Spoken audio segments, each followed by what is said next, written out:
Eh, Alhamdulillah ya sudah waktunya mapel prakarya dan kewirausahaan lagi.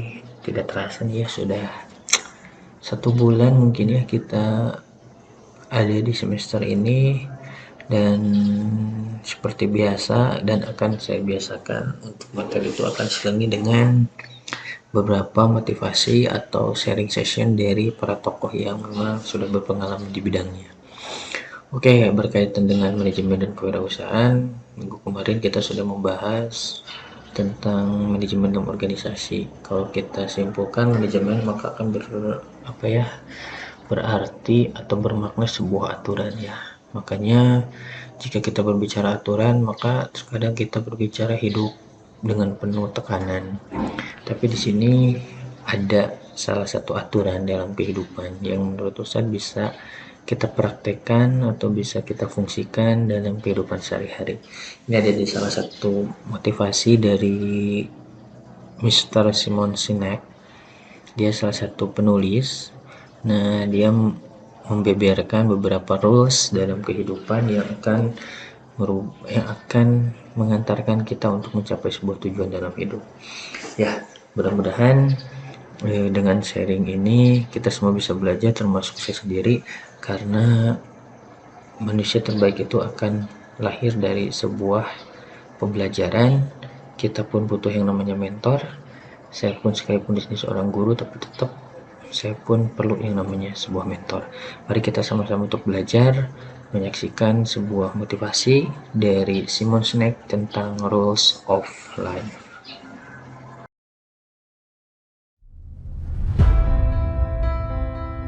I have 5 little rules that you can follow as you find your spark and bring your spark to life.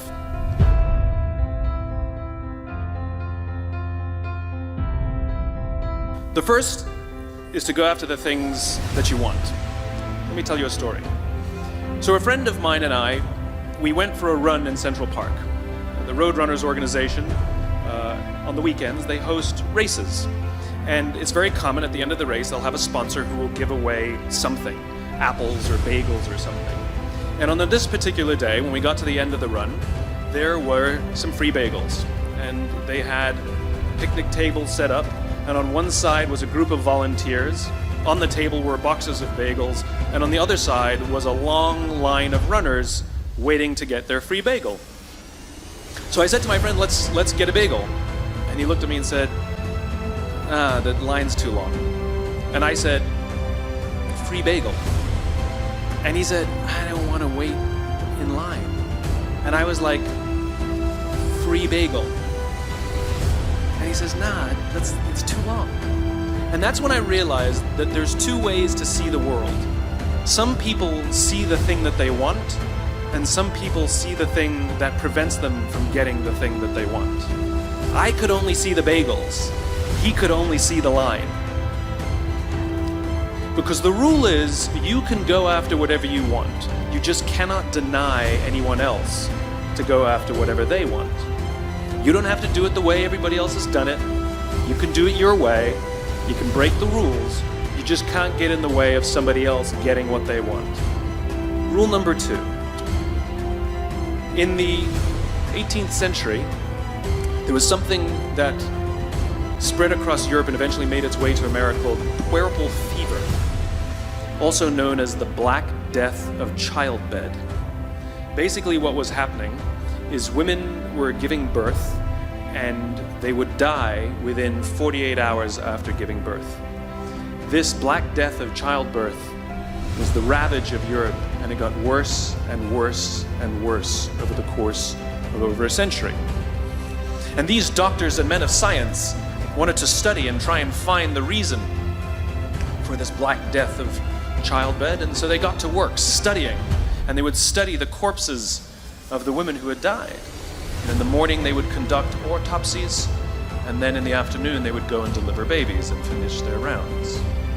And it wasn't until somewhere in the mid-1800s that Dr. Oliver Wendell Holmes realized that all of these doctors who were conducting autopsies in the morning weren't washing their hands before they delivered babies in the afternoon. And he pointed it out and said, guys, "You're the problem." And they ignored him and called him crazy for 30 years. Until finally somebody realized that if they simply washed their hands, it would go away. And that's exactly what happened. When they started sterilizing their instruments and washing their hands, the Black Death of childbed disappeared. The lesson here is sometimes you're the problem. Take accountability for your actions. You can take all the credit in the world for the things that you do right, as long as you also take responsibility for the things you do wrong. It must be a balanced equation. You don't get it one way and not the other. You get to take credit when you also take accountability. Lesson 3, take care of each other. The United States Navy SEALs are perhaps the most elite warriors in the world.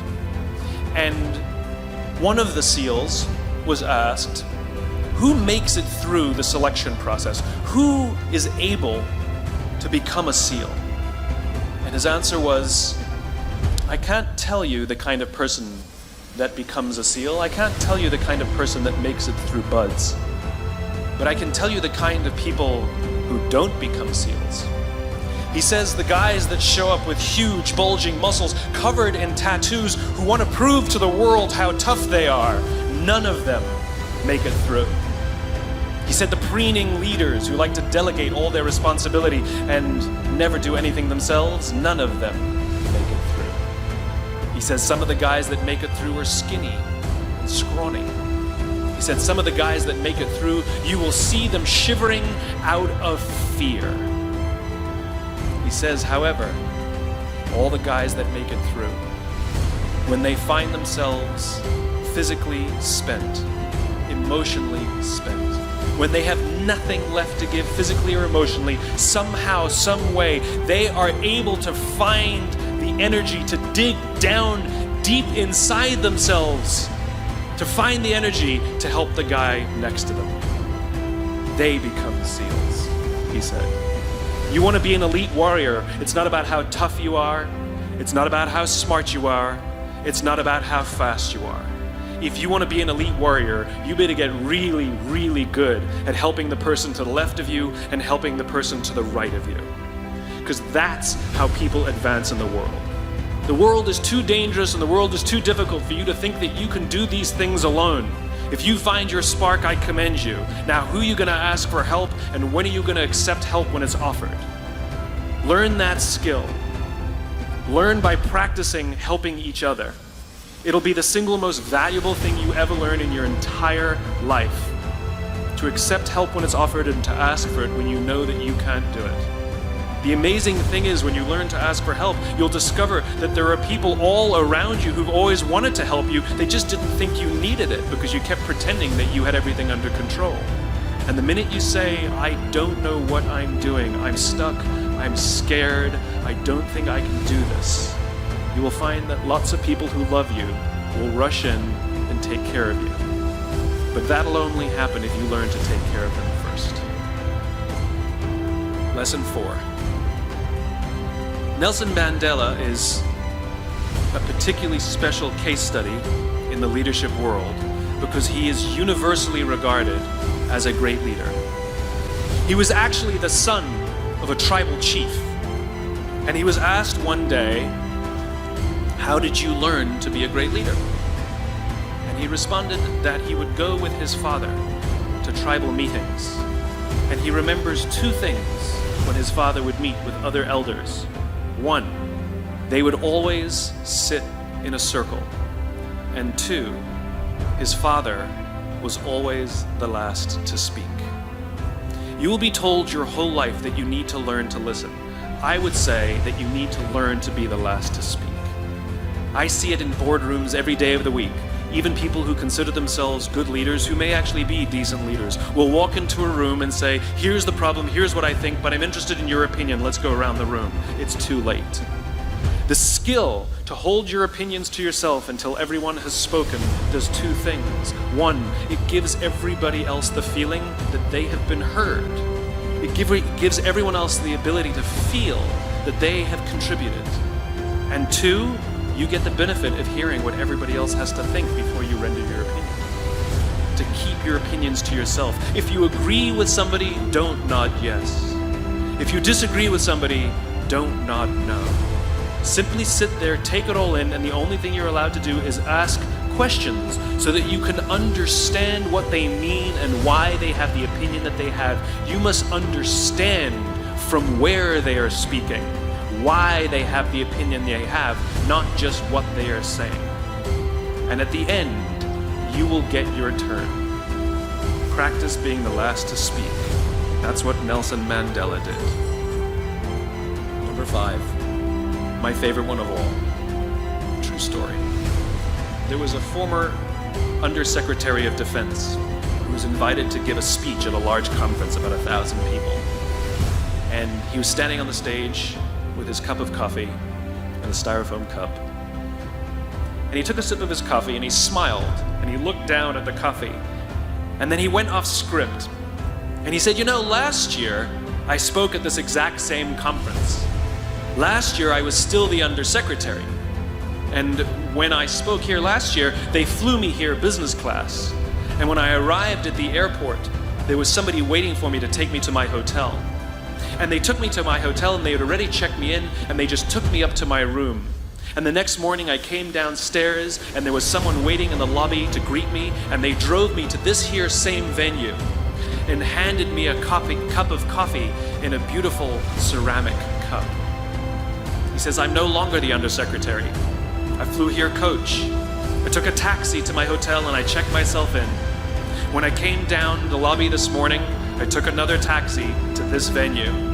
And when I asked someone, do you have any coffee? He pointed to the coffee machine in the corner and I poured myself a cup of coffee into this here styrofoam cup. He says the lesson is, the ceramic cup was never meant for me. It was meant for the position I held. I deserved a styrofoam cup. Remember this. As you gain fame, as you gain fortune, as you gain position and seniority, people will treat you better. They will hold doors open for you. They will get you a cup of tea and coffee without you even asking. None of that stuff is meant for you. That stuff is meant for the position you hold. It is meant for the level that you have achieved of leader or success or whatever you want to call it. But you will always deserve a styrofoam cup. Remember that lesson of humility and gratitude. You can accept all the free stuff. You can accept all the perks. Absolutely, you can enjoy them. But just be grateful for them and know that they're not for you. Thank you very, very much, guys. You're wonderful.